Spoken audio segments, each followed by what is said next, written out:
Howdy, and welcome to our session this afternoon. We're representing the Texas Center for the Advancement of Literacy and Learning, or Tcall. And we're going to show you how to explore the Tcall library and locate many adult ed literacy resources.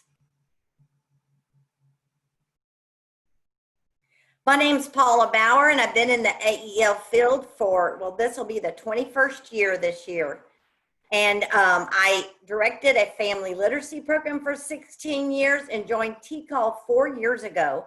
One of my primary responsibilities is coordination of the Tcall resources, and one of the biggest hub of those resources is the Tcall library. And that's what we'll share with you today. Hey, my name is Jonathan. I am a senior chemical engineering major at Texas A&M with a special interest in coding and software development. But I have been a student worker with Tcall for 2.5 years, since halfway through my freshman year. And I'm really excited to be here for this presentation today. Well, we're going to learn how to access the Tcall library resources online. Before we do so, I'm going to ask Emily to launch our first poll question, please. We just want to know if you're aware of Tcall's lending library.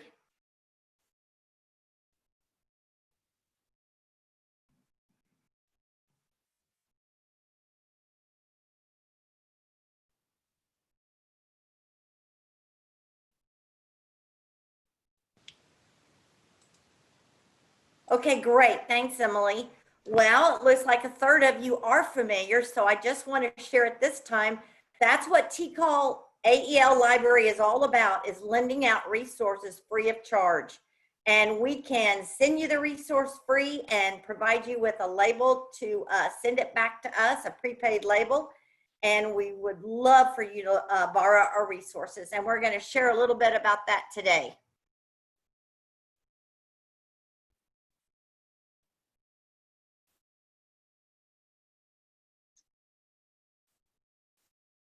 Okay, so if you were to, we have 25 Tcall library resources right now that you can access online.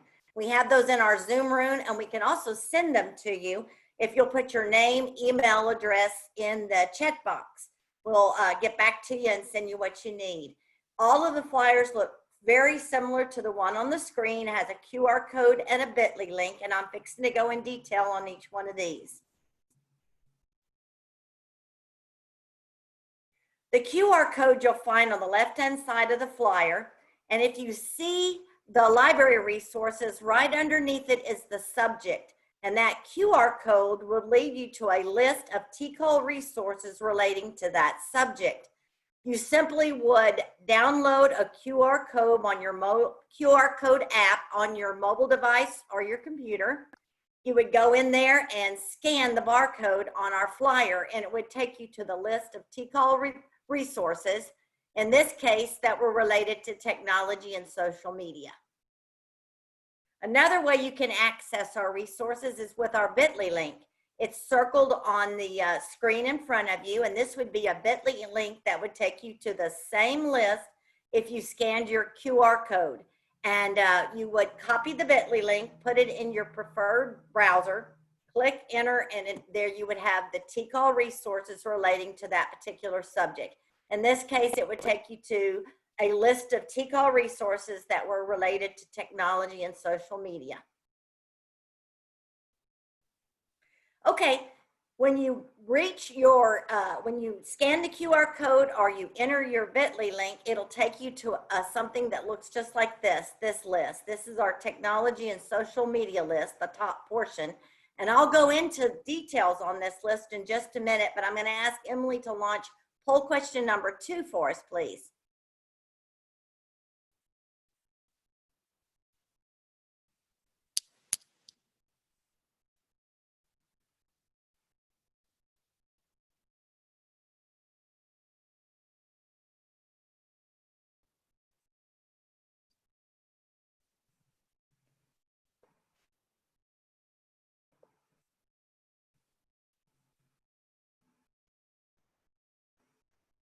Okay, the results are on screen. Okay, thanks. So it looks like about 2/3 of us do use outside resources. A third probably have resources at their fingertips. When I was teaching, I always looked for AEL resources. But that's why we really want to show you the Tcall library and share with you how you can reach these resources free of charge. Okay, so on the screen, you'll see at the very top is the subject or the topic. And again, we have 25 different categories. In this case, it's circled technology and social media. Underneath the topic or the subject will be a brief description of what we define that topic to be in relation to the Tcall resources. So for our technology and social media resources, they are a list of literature that teaches individuals how to appropriately and effectively employ the use of technology and social media to create and communicate information. And that brief description is below each of our subjects. Then here comes the good part, the list of resources. So the very first resource in our Tcall library for technology and social media listed here is 10 best teaching practices. The resources are listed by the title. And then within each resource that's listed is going to be an abstract or a summary of exactly what that resource is about. That will help define a little bit better for you if you want to borrow that resource. Again, we have 25, currently we have 25 different Tcall library resources, all with their own QR code and their bit.ly link. We have these in our Zoom room right now and can share them with you, or we can send them to you further. What we will continue to do is add to the list of each of these subjects or categories, and then we will also add to the list of subjects, add subjects and topics as AEL moves forward. Awesome. Okay, now I'd like to introduce Jonathan Wagner, who is actually the developer of our library database, never have been seen before. So he's going to share that with you. And it's a way for you to navigate through our Tcall resources versus get these canned subject resources. Thank you, Jonathan. All right. Thanks, Paula. Yeah, I'm here to talk about the Tcall library database Google Sheet. It's a long name. It's pretty obnoxious. So you'll hear me throughout this presentation call it the library database or also the Google Sheet. But yeah, so here's kind of an overview agenda of what I'm going to talk about for my part of the presentation. I'm going to start with this instructions document. That part's going to be pretty brief. I'm going to get to that on the next slide. And then I'm going to jump into the database itself, the library database. I'm going to talk about some common tools, some definitions, and when you would use each thing. And I'm going to do this kind of through a tour of the database through some screenshots on my slides. And once we're done with the quote unquote tour, we'll jump into, well, how do I request these resources or how do I set them aside for later? So yeah, first the instructions document. This document is going to be honestly really similar to this presentation. It is designed to walk you through the library database and show you how each thing works and what it's called and show you how to use it. It's great for if you have a question while you're using it, you can't remember how a certain thing works, or if you're showing someone else or telling someone else about this Google Sheet who's never seen it before and you're not exactly sure how to tell them about it. So you can refer them to this instructions document and they'll be able to hopefully figure it out from there. My email or the student worker email is also in there if you have questions, of course. Here is the link for it. I know it's super long and you're watching a webinar, so once I'm done presenting, we'll be able to put this in the chat pod if you guys want it. So here is a more detailed agenda for what I'm going to talk about as far as the quote unquote tour for the database. First, I'm kind of going to talk about the purpose of it. Paula touched on that already, but I'm going to talk about the purpose, and then I'll talk about a README First tab that I've created, some common definitions, and then I'll show you guys the resource list, talk about some common tools, and then talk about the specific things that are really going to be the most helpful, the keyword searching and the ID code searching. And then I'll finish out with how to save resources, how to request them, and then the last thing I'm going to talk about is there's a slight disadvantage to creating this through Google Sheets. So I've kind of thought of a way to get around that to help you guys through that if you're ever using it. But that's the last thing. For right now, I do want to talk about the purpose of this. Paula talked about how we have tons of resources and we've gathered them all together to give to you guys. We want them to be free for you guys to use in your programs and your classrooms and everything. Some of them are available online. Each of those will have a link with them, and I'll show you how to get to that later, but those are online. You can use them anytime. We also have physical resources, books, DVDs, or also just pamphlets and things like that, some of them are available for free. We'll send them to you for free. We call those freebies. And some of them are available for loan, where we'll send them to you for a 30-day period. And if you need extensions, we're more than happy to work with you on that. But those we will ship to you for free. And if it's a loan, we'll include a return label. You can ship them right back to us free of charge. Our goal is to get you these resources to help your program, to help your classroom, and things like that. So now I'm going to jump into the Read Me First category. So this is the entire Read Me First tab. It's called Read Me First because this is kind of it's meant to be the starting place for when you first open the Google Sheet. In this top blue box, you can see when the Google Sheet was last updated on the far right. And then you can see 3 different links. The first one is to the instructions document that I talked about earlier. That's available inside the Google Sheet. That's the first link. The second link is actually to the Google Sheet itself. I realize that my screenshot actually has a typo. It says Google Form on the link itself, but that is to the Google Sheet, and I'll explain why that's important towards the end. And the last link is for the Google Form itself for requesting resources from us. And I'll talk more about how to use that also towards the end. The second blue box is kind of this color-coded key. There's 3 different colors that you're going to see throughout the Google Sheet that kind of give hints as to what that thing is. The beige color cells or the yellow color cells, those are the tools that you guys can use.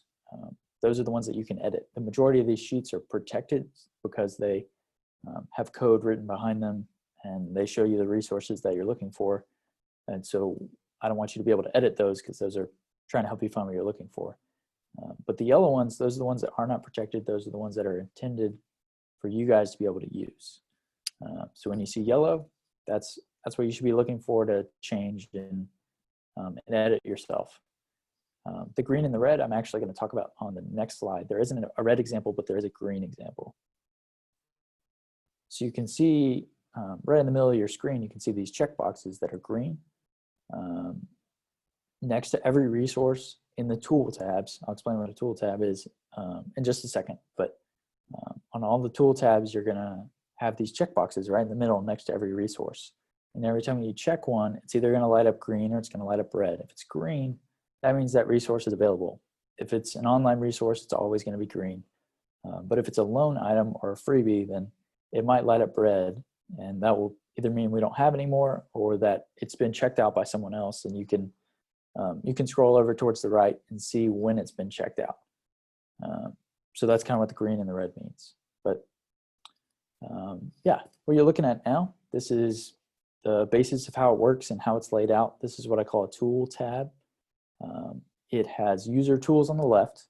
Those are all, I mean, you could scroll way down and there should be at least 2 or 3 more on this tab. And those are the things you can use to control which resources appear on the right. In a second, I'll show you the super long list of over 2,000 resources actually that we have. And these tools on the left are designed to help you find what you're looking for in that giant list. So this is just showing you the basic layout of the tools will be on the left. How you use the tools will affect what appears on the right, but the right will always have resources and those checkboxes. My next slide is about the same. I just wanted to point out that I keep saying the word tabs, and I realized when I was practicing this, every time I said tab, I thought of the different tabs for different websites that I had pulled up. And so, but the tabs I'm talking about are here at the bottom, and those each pertain to, some of them are tool tabs and some of them are information tabs. So, yeah. Okay, so the last thing I'm going to talk about before my first poll question is, this is the resource list itself. You're welcome to go and look at it. The whole thing is protected, so you can't go in and change anything, but you're welcome to go in and read all of these if you want. It is available for you to see. But this is the giant resource list of over 2,000 entries that we have. And for each entry, we have information in these categories, as you can see in the bottom half of the page: title, author, publisher, the summary, the online availability. If there's a link for the resource, it'll appear there. The physical description, the availability. The availability is, that'll be the loan type, whether it's a loan item or a freebie, or if it's available online. The index number for the student workers themselves to use when you're checking out a resource in our library, and ID codes and whether or not it's checked out. The ID codes I'm going to talk about a little bit later. Those just correspond to certain subjects that actually correspond to exactly what Paula was talking about earlier. And then checked out just indicates whether or not the resource is available or not. But right now, I'm going to ask Emily to actually launch poll question number 3. About where to find the instructions document. And I think it'll show up on my screen.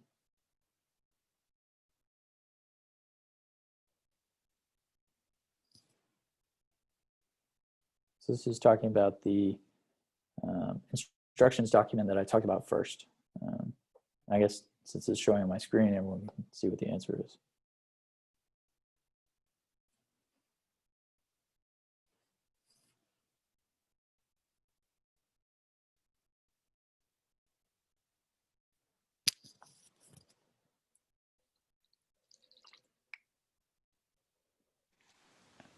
Okay, I'm gonna call it. All right. I'm gonna go ahead and read me first was the correct answer. The read me first tab is where you can go first, and the first link that's available on that tab is for the instructions document. So see if my mouse will appear here. All right, awesome. So now I'm going to talk about some common tools. So I talked about the main layout earlier, and those tools appear on the left. Some tools will be particular to that tab, they'll be specific to that one, and some of them will be common. And the next 3 tools I'm going to talk about are the common tools. The first one is called loan type. This is a filter function that determines which resources appear on the right based on how we would give it to you, I guess. So if it's available online, then well, this is how you determine which resources appear on the right. So the first one is a loan item. Those are the ones that are available for 30 days that we ship to you and you ship back to us after the loan period.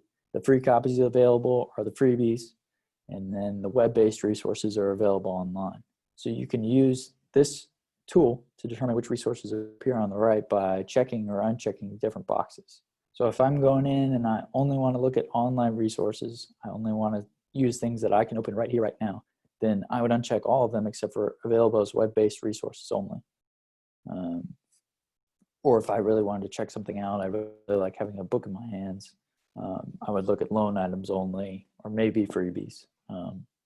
But I think right now we only have one that's available in electronic format only.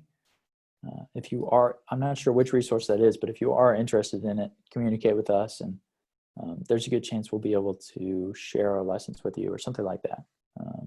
But we'll cross that bridge when we get there. The main idea here is this function is going to filter what you see based on the loan type of that resource. So the next common tool is only for online resources, actually. Well, I'll explain how it works, and then I'll explain when it works.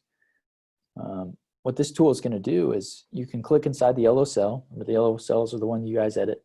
So you'll click on it, and it'll immediately look how it looks on my screen right now. It'll open up a drop-down menu. And from there, it'll include all the titles that you're seeing on of the resources within that tab. And so you can go through and select your title of the resource you're interested in. And if it's an online resource, then the link will appear below the yellow cell. If there is no link available, then it'll just have a message of, hey, try a different one. That one didn't have a link for some reason. And chances are that's because it was a book or something.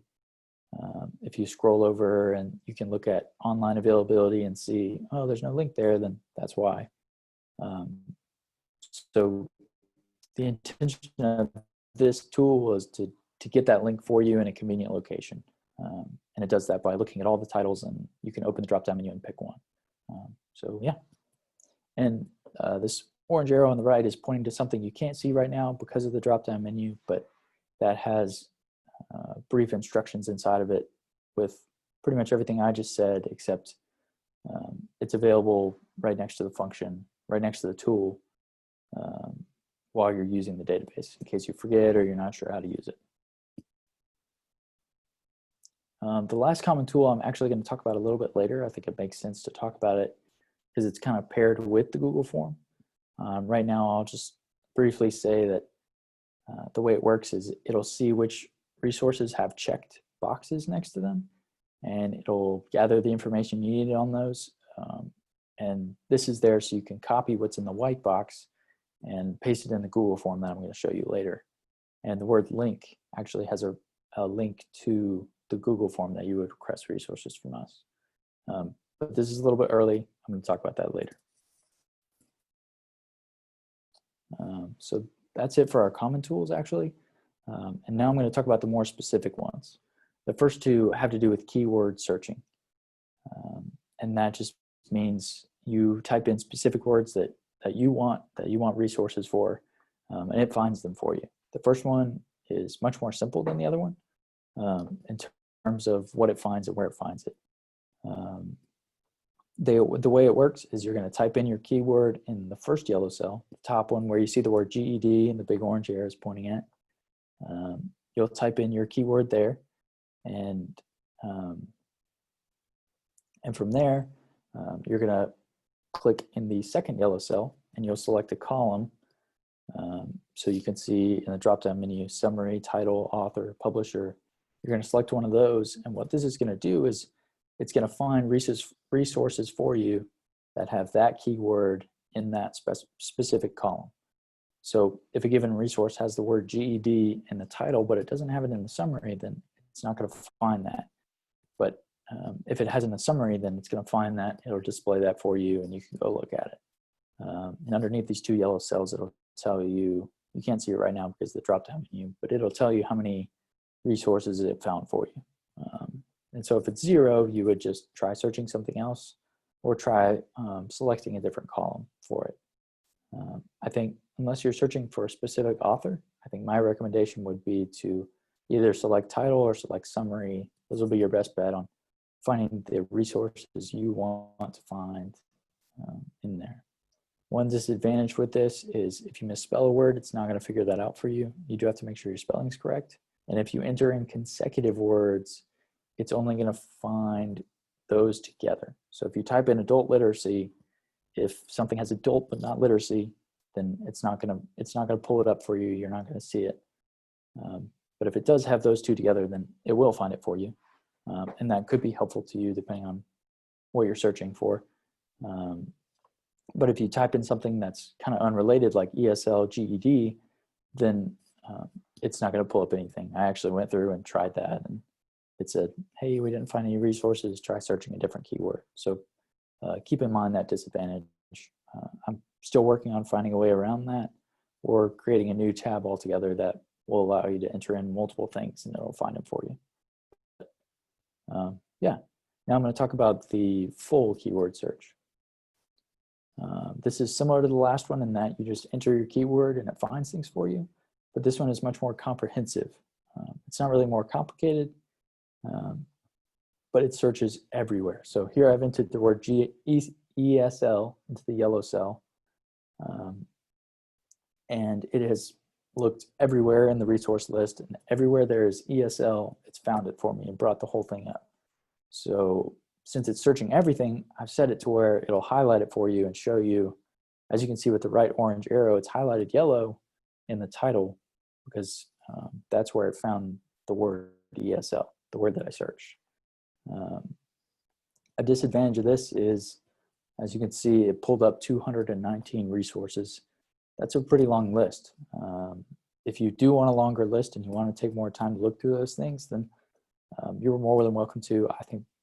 I think that would be my personal preference, but if you are wanting something shorter, something smaller, and less overwhelming, then the simple keyword search might be for you.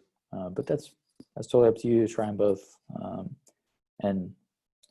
The first time I presented this to my staff, actually, this part was a little bit confusing. And so if you guys have questions about this, once I'm done with my part of the presentation, I can open up, I have the Google Sheet open in another tab, and I can go in there and show you how it works once I'm done kind of walking through it. But we'll come back to that at the end if we want to.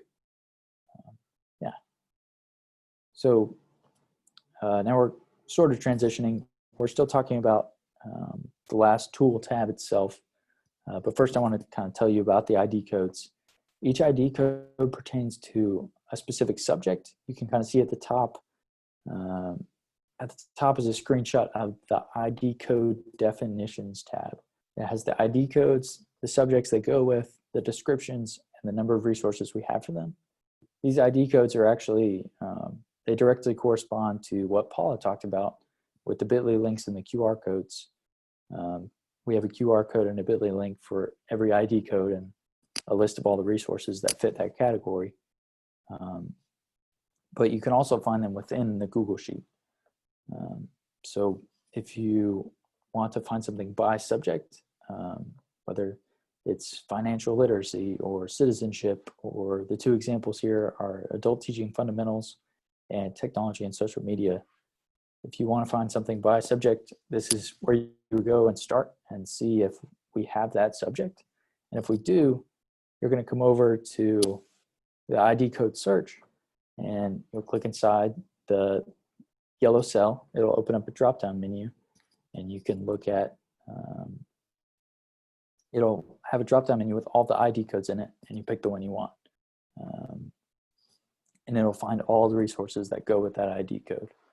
Again, this can be tough because ID code 6338 has 643 resources associated with it. So that can be a lot to look at. If you do want to take time to look through those, then this might be for you.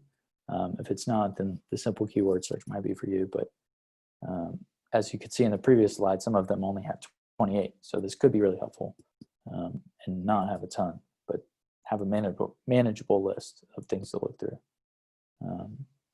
But seeing just ID code 6338 might be less helpful. So I've also included this box, which will be right below the tool you just saw on the left side. And it'll see which ID code you entered, find the subject for it, and get the description for it so that you can just scroll down a little bit and you'll see it. So I realize I just raced through all those tools. So if anybody has any questions, feel free to throw them in the chat. Emily said she would let me know if there are any questions in there. And were you going to say something? Yeah. Go for it. I'm sorry? Oh, there's no questions yet. Oh, okay, sweet. Well then, Emily, if you could throw up poll question number 4 about this has kind of an example situation and what should you do?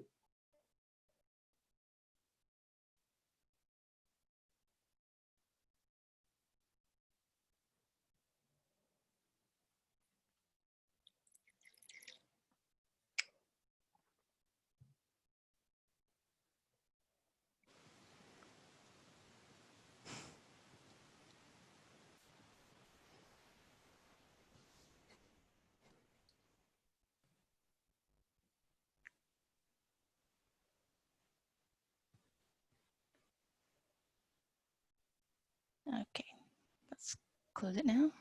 Okay.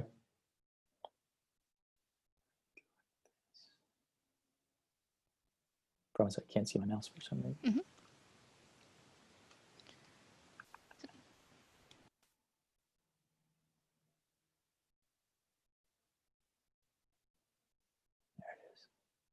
All right. So the answer was full keyword search, although if there was an ID code associated with adult basic education, that would work just as well, if not even better. But yeah. Ooh.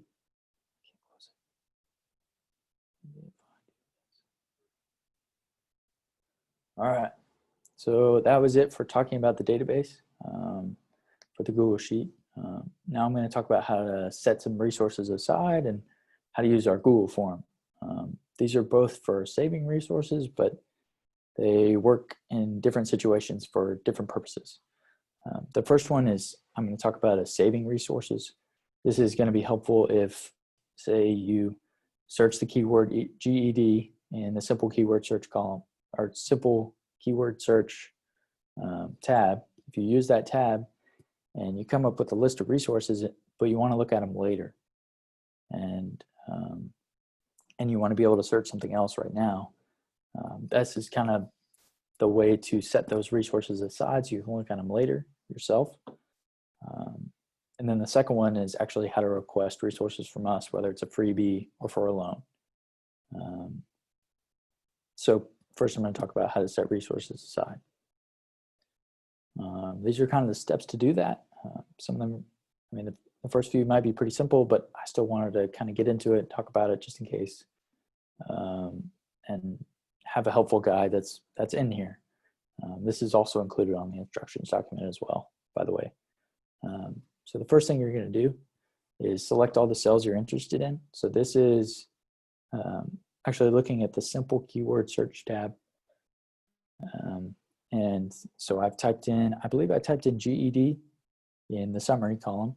And so I clicked in the top left, right underneath title. I clicked in a league of its own, and I dragged all the way down to the bottom right. Or you can use the shift and control keys if you know how to do that. But the idea is you want to highlight all the cells that you want and then copy them, whether you're right clicking and pressing copy or whether you're pressing Control C or Command C. You want to copy those, and then you're going to open up a new tab or a new window and go to drive.google.com/drive. You're looking at your Google Drive, and there's a big, this would also work with opening up a new Google Sheet, a new Excel document. But this screenshot shows Google Drive. There's a big button that says new with a plus on it in the top left. You're going to click on that, and this drop-down menu will appear, and you'll click on Google Sheets. So now you've got a fresh Google Sheet in front of you, and it's all yours, and you're going to click in the top left cell, or anywhere you want really, and you're going to right-click. It'll bring up this menu. You may have seen it before, but you're going to go down to Paste Special, and you want to paste values only. That's really the part I want to emphasize here, because if you just paste normally, it's going to paste the formula that I've written that only works inside the library database. If you take it outside, it's not going to be attached to the resource list anymore, and so it's just going to present an error message.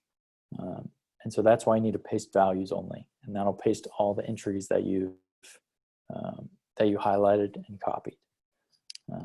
Another tip would be to, once you've pasted values only, paste format only as well, and that'll give you the alternating colors that are available in the Google Sheet. And so I just find that a little bit easier to look at personally. But that's kind of how you can set resources aside if you want to look at them later or make multiple searches at once and compare, or whatever works for you. I just hope that this would be helpful. The next thing I'm going to talk about is the second to last thing, but it is talking about the Google form.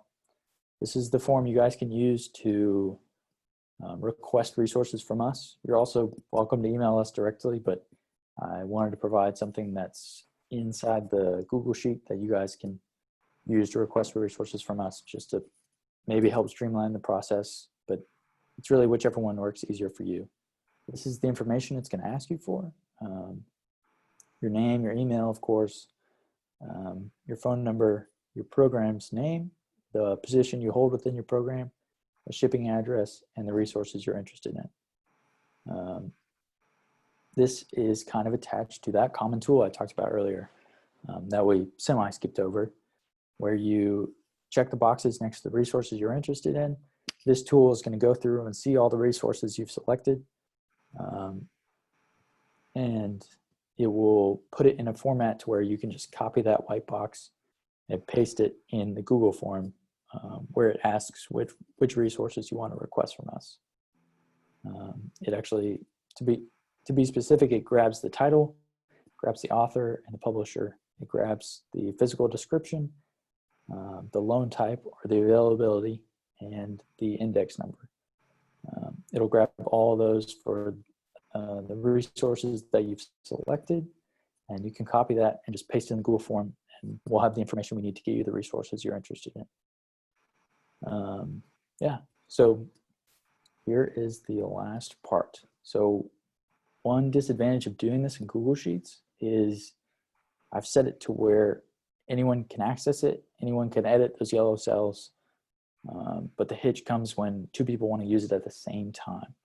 So my request is that if you're using it while someone else wants to use it, then you can just go up to File in the top left. You click on File, and it'll open that menu that you see in the bottom screenshot, and you click Make a Copy.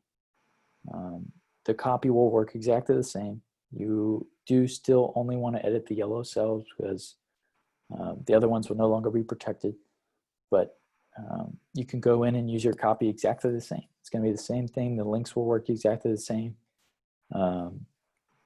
And this is the README First tab will also look the same. One thing you want to do is if you make a copy and you come back and continue to use your copy, you're more than welcome to do that. The only thing is I would make sure that the day your copy was last updated matches the day that the live version was last updated. The only reason that date is going to change is if we add in new resources, or if someone requests one from us and we send it to them and it's no longer available. So I would just make sure those dates are the same. If you want to keep using your copy, you're more than welcome to do that. And inside of your copy on the README First tab, that link to the Google Sheet, the live version, will still be there. So inside your copy, that's an easy way for you to get back to the actual Google Sheet. Yeah. So that's all I've got. I can put the Google Sheet link into the chat pod. I'll have to figure out how to do that while I'm screen sharing, but in the meantime, I think go ahead, Emily Paul. did that for you. Oh, she did? Awesome. Get it. Thanks, Emily. Well, then, Emily, could you launch poll question number 5? It's got a question about requesting resources. Yes. Okay, poll is open. All right.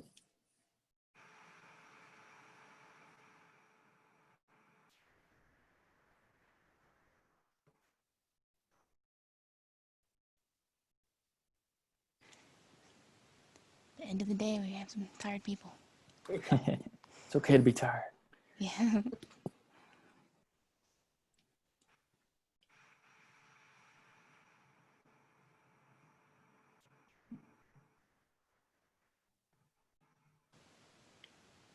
All right, I'm gonna end it. Okay. And now the results are on screen. Okay. Well, 57% of people did put the right answer. If you want to request a resource from us, that's what the Google form is for. You are also welcome to email us. Our contact information is at the end of this presentation.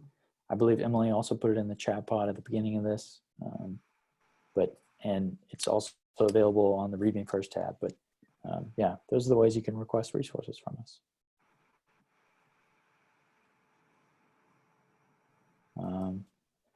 Yeah. Okay, so, go I'm sorry, ahead, Jonathan. Paula. You got it. Okay. So next, what we wanted to show you is another wonderful Tcall resource is our professional development or PD portal. And you can turn the slide, Jonathan, if you wish. This is a little bit about the portal and how to get an account with the portal. I encourage you to do so because you can communicate with other adult ed and literacy staff and administrators.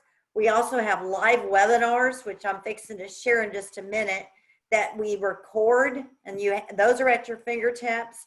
And right now we're doing tons of virtual trainings, and we'll soon be able to go back to the face-to-face trainings that you can register for and attend. So this portal is an excellent tool. You can actually go to our website, which is the first link shown, tcall.tamu.edu/PD portal. You can call our help desk, which is the 1-800 number, or you can email the PD portal team yourself with that last email address, and they can help you register for the portal. But it's phenomenal. Some of the webinars we do every month, which are recorded, but they're also live depending on the day, is Manager Mondays. It's geared toward the AEL managers. It's once a month. It's on a Monday. You can come by the Zoom room and get one of our flyers that'll tell you upcoming dates, or you can actually register in the portal and look at the portal event calendar, and it'll show you when the Manager Monday will be. We have Teacher Tuesdays, which is a great way for AEL staff to communicate with the state office, just to clarify regulations or to just brainstorm. Wonderful events there. Then we have Workforce Wednesdays that happen on Wednesday of each month. The schedule is on our flyers, or you can actually go to the PD portal and look at the upcoming Workforce Wednesday.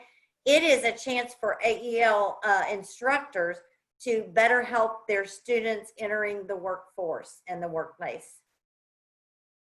And then finally, we have our Tech and Tales, which have been going along for about 2 years. We do these 2 times a month on Friday about lunchtime. That's why the flyer says brown bag. But it's a great way to help teachers incorporate technology into their classroom, which of course is hot right now. And we have done, like I said, 2 years, these Tech and Tales, and they've all been recorded with closed captions and accessibility regulations. They followed those as well. So I encourage you to get an account and join this group. And then finally, we have a wonderful little handout called Employability Skills Framework that was developed by the Department of Ed, CTE, Career Technology and Adult Ed Division. And this helps when you're planning a lesson. So AEL staff, just kind of to align your lesson with the employability framework. We can send that to you, or you can drop by the Zoom room and pick it up from us.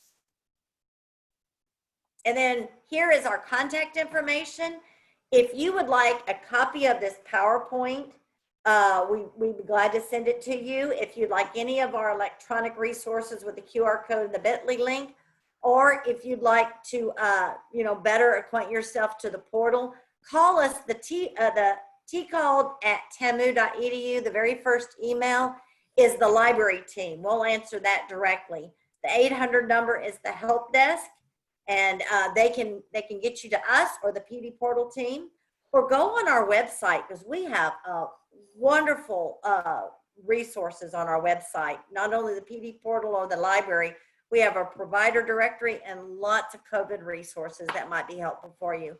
Or just email me. I can get you to the right place, pkbauer@tamu.edu. And that's just the help desk phone number again. So Emily, when you finish putting all this in the chat pod, thank you very much for doing that. Will you launch our final poll question, please? Okay, it is open. Thank you.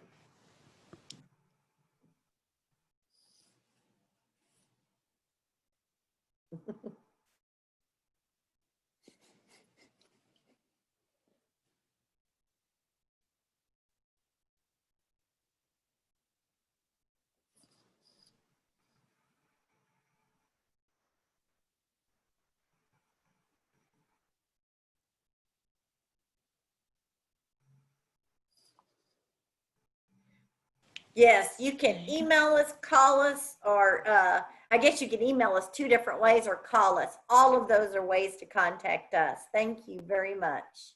Mhm. Okay. And we'd love to work with you one-on-one on the library. We're learning it. Jonathan, we have been so blessed with him being able to put our library online. Feel what? We're in digital literacy mode for sure right now. But we can help you walk through it. We're learning it ourselves. So thank you. And then if we have not answered your questions, or if you have other questions, please put your name and your email or your phone number, whichever way you wish for me to contact you, in the chat pod, and I'll get back to you. We'll have a roster of this information at the end of the session. Emily will send it to us. And our Zoom room is open until 5 o'clock today. If you'd like to visit today, or you can email us or call us, and we can get all that information to you. But we do have currently have a Tcall Zoom room that you can go through the front end of the Literacy Texas conference.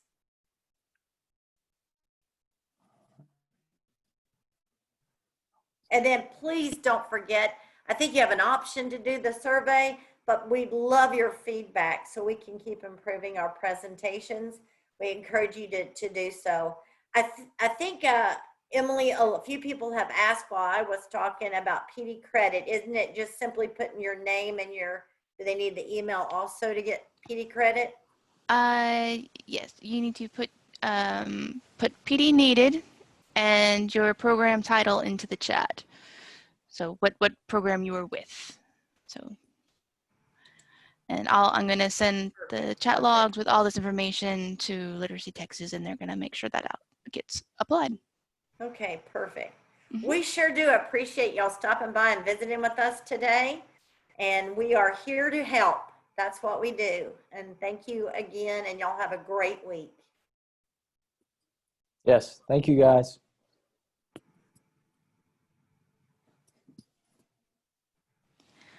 I'll leave the chat box open a little longer so y'all can keep putting in your PD credits. Perfect. Thank you, Emily. Mm-hmm.